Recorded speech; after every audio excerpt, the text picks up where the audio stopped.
Educational creativity চ্যানেলে সকলকে স্বাগত। এসএসসি নিয়ে নতুন একটি খবর বাইরে এলো। সুপ্রিম কোর্টে নতুন এসএলপি দায়ের, West Bengal central school service commission versus Mousumi মণ্ডল।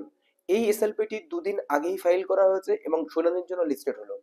এর ব্যাকগ্রাউন্ড থেকে শুরু করে বিস্তারিত আপনাদের সঙ্গে আমি এই ভিডিওতে বলবো। তার আগে একটু নক করি, 19 তারিখে জাস্টিস অমৃতা সেনার বেঞ্চে যে মামলাটি হয়েছিল সেই মামলার উপরে ভিত্তি করে কিন্তু এটি চ্যালেঞ্জ করা হয়েছে। তো চলুন পুরো বিষয়টি আমরা দেখে নিই।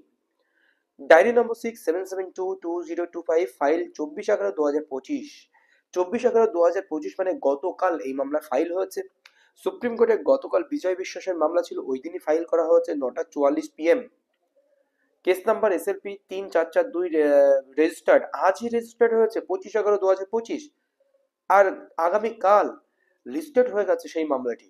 কতটি গুরুত্বপূর্ণ মামলা এই ভিডিওতে আপনাদের সঙ্গে আমি শেয়ার করব। তো চলুন, 26/11/2025 মামলার শুনানি আগামীকাল।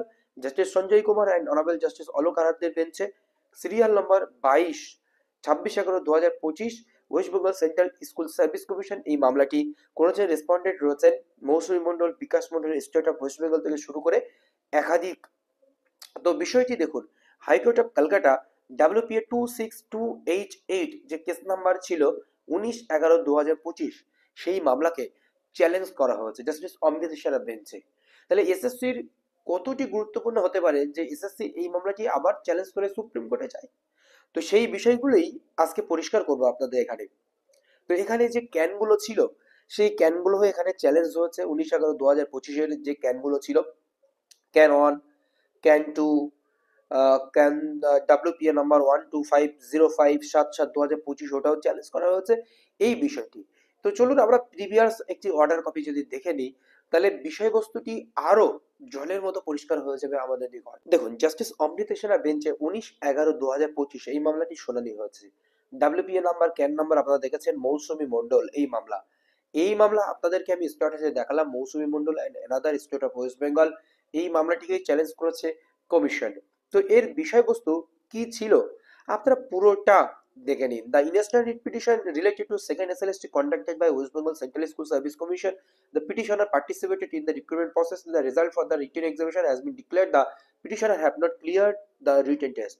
Clear written test. এবং এছাড়াও আমরা নিচের দিকে যদি চলে আসি, তো সেখানে আমরা পুরোটাই দেখতে পাবো। The order pass by the honourable division bench of the this court on 22 April 2024, the batch of the writ petition first receive এত এত এত এত other pass by the honourable supreme court 29/11/2025.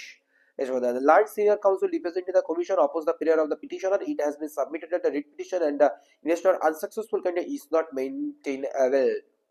According to the commission, the list of the tainted candidates has already been published by the commission is compliance of the direction of supreme court.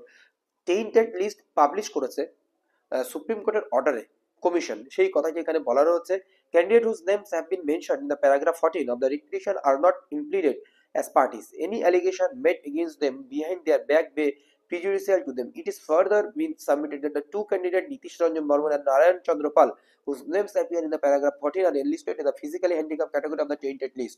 এখানে যে অভিযোগটি আপনাদেরকে ছোট্ট করে বুঝিয়ে দিই, যে 2016 সালে যে টেন্টেড লিস্ট প্রকাশিত হয়েছিল বিজয় বিশ্বাসের মামলার উপরে ফলশ্রুতিতে, সেই টেন্টেড লিস্ট প্রকাশিত হওয়ার পরে সেখানে তাদের রোল নাম্বার ছিল, তাদের নাম ছিল, বিশেষ কিছু ছিল না যে এখানে সেখানে আইডেন্টিফাই করা যায় এই সমস্ত ক্যান্ডিডেট।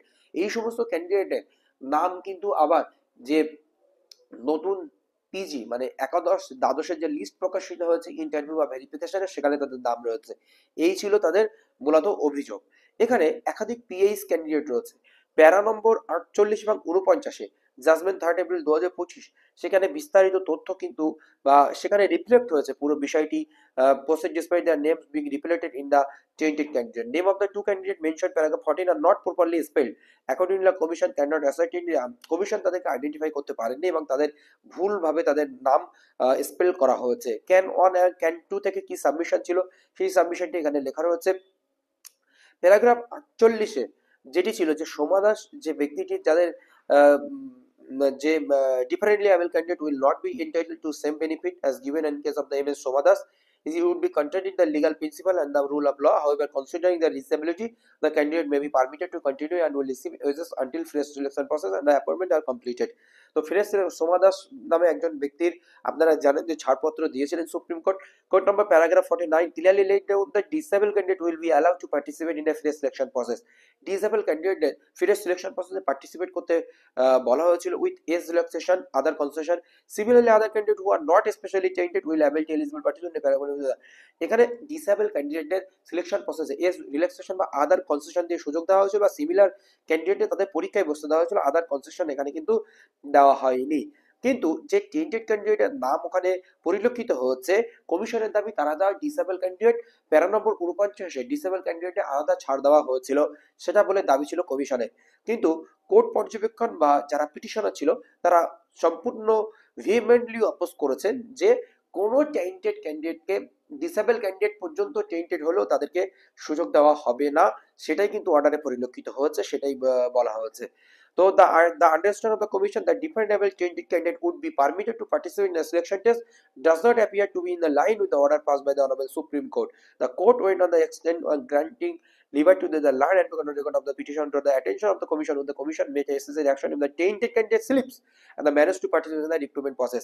যদি কোনো tainted candidate ভুল ক্রমে ঢুকে যায় তাহলে তাদেরকেও পরবর্তী পোস্ট এক্সামিনেশন বা পোস্ট রিক্রুটমেন্ট তাদেরকে বাদ দেওয়া হবে, রেহেনা বেগমের মামলায় বলে দেওয়া হয়েছিল। এই সমস্ত বিষয়গুলো কিন্তু গতদিন ছিল। এই সমস্ত ফলশ্রুতির উপর ভিত্তি করে সমস্ত টেন্টেড ক্যান্ডিডেটদের আইডেন্টিফাই করার জন্য তাদের ওএমআর কপি এবং তাদের ফাদার নেম বিস্তারিত, এই যে court directed the commission to upload the website OMR sheet of the candidate for public view according to the petitioner OMR sheet have not been published till date. For identifying a candidate, name of the candidate along with his father name and subject in which the candidate appeared for the examination are required to the public so that it becomes easy of the commission to identify them for the purpose of the weeding out any tainted candidate who may have slipped out and appeared in the selection process. কমিশনকে ওয়েমার copy সহ বিস্তারিত তথ্য প্রকাশ করতে বলেন। এই মামলাটি কিন্তু সুপ্রিম কোর্টে চ্যালেঞ্জ হয়েছে। সেই মামলার শুনানি রয়েছে আগামীকাল, ও একাধিক মামলার শুনানি লাইভ ভিডিও থেকে শুরু করে বিস্তারিত আপডেট আপনাদের জন্য দেওয়া হবে। মামলাটি লিস্টেড হয়েছে রিলিজ 3 ডিসেম্বর 2025। ধন্যবাদ, এইটুকুই আপডেট। আগামীকাল আবারও আপডেট দেবো আপনাদের জন্য।